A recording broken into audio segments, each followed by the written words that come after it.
Listen, I ain't got time for this. Don't speak to me like that. Come and speak to me, yeah? Right, okay, right. You've been causing some issues. No, he ain't.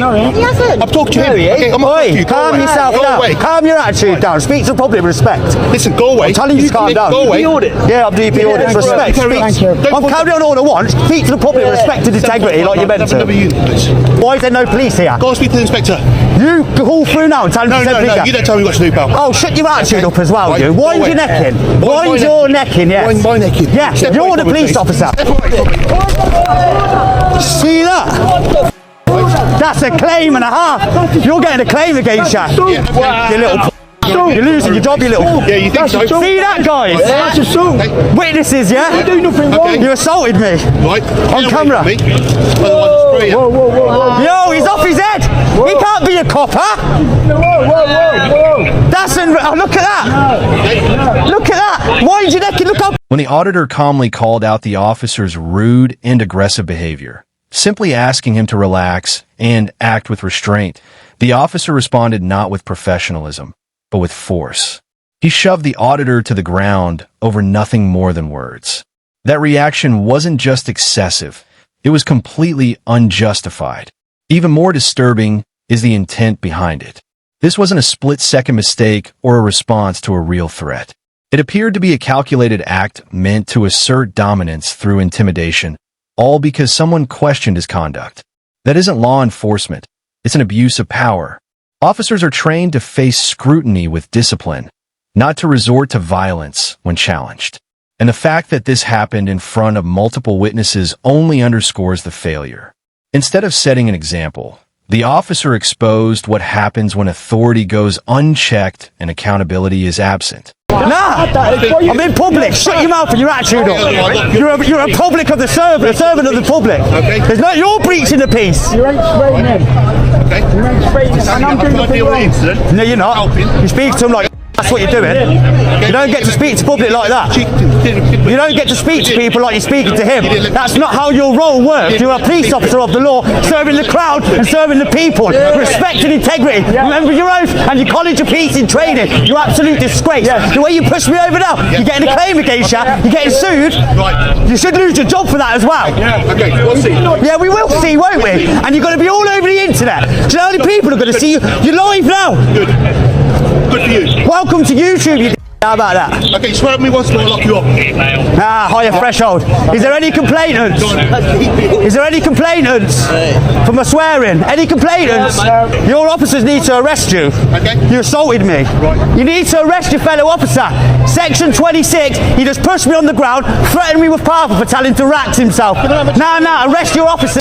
The auditor called for the officer to be arrested under Section 26 of the Criminal Justice and Courts Act 2015, which makes it a criminal offense for police officers to abuse their powers or engage in misconduct while performing their duties.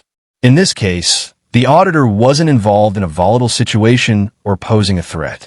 He was simply holding the officer accountable for unprofessional behavior when he was suddenly assaulted. This incident, the auditor calls for the officer to be arrested under Section 26 of the Criminal Justice and Courts Act 2015, which makes it a criminal offense for police officers to abuse their powers or engage in misconduct while performing their duties. In this situation, the auditor was not involved in a volatile encounter or posing any threat. He was simply holding the officer accountable for unprofessional behavior when he was suddenly assaulted. This incident closely mirrors the case of former South Wales police officer Richard Healing, who was convicted under the same statute for abusing his authority to exploit vulnerable individuals. As in Healing's case, the action seen here had nothing to do with enforcing the law. They were about misusing power to assert control. Healing's conviction stands as a powerful reminder that such behavior is not only unacceptable, but criminal, and it reinforces the legal precedent for holding officers accountable when they step outside the bounds of their duty. Closely echoes the case of former South Wales police officer Richard Healing, who was convicted under the same statute for abusing his authority to exploit vulnerable individuals.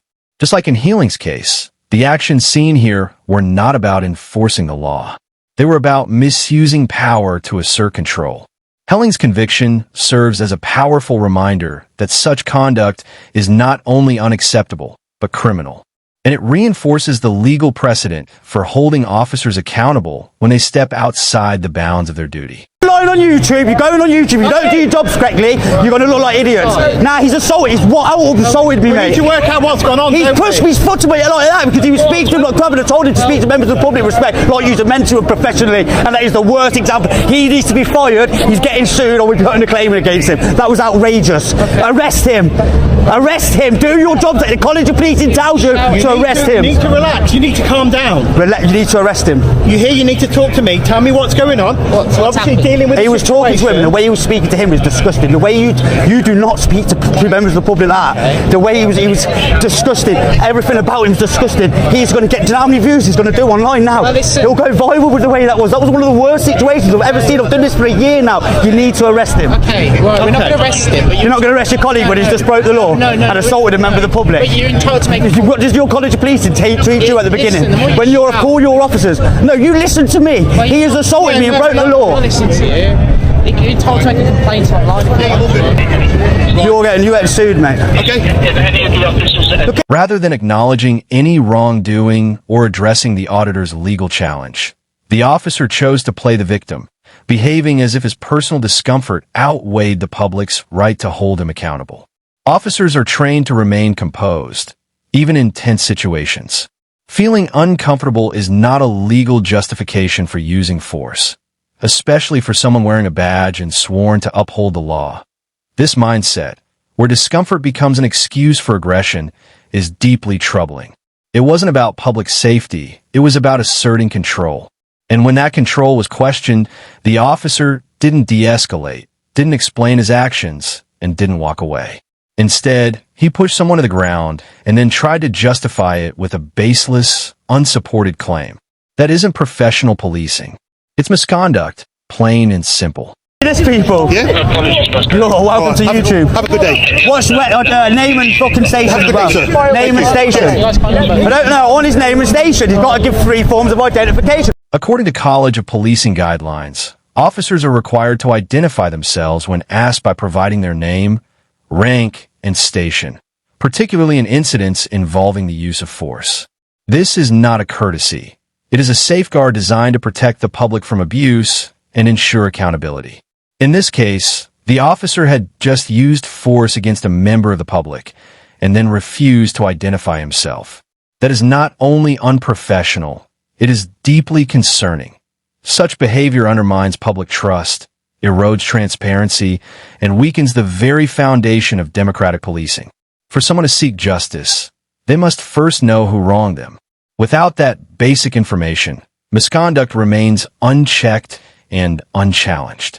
The officer's refusal to identify himself after such a serious incident wasn't merely arrogant. It appears deliberate, and that makes it indefensible. As you know, You should have arrested him. Wait till you see the footage. we can't arrest anyone, as you know. You can't, no. They should have arrested him. So what you can do, if you want to make a complaint. Well, I've never experienced anything like him. Well, I haven't seen Ever, it. mate. Let me hear what you said. Ever. You know I'm sound reviews when he has a sound. So you know what I've never experienced Let me that. say one thing. He is a dangerous police officer. He should not be in the one thing police. to You should not be in the police. You are a dangerous police officer. You are a dangerous police officer. You should not be in a front-facing role. You should not be going out the public. You are disgusting. You are an Let's be clear. The auditor had just been assaulted. He was visibly shaken, injured, and understandably upset. Expressing that distress with strong language in that moment is not harassment or disorderly conduct. It's a natural human reaction to being physically harmed by someone in a position of authority. For the officer to respond with, "Swear at me again, and I'll lock you up," wasn't just unprofessional. It was an abuse of power. Police officers are held to a higher standard for a reason.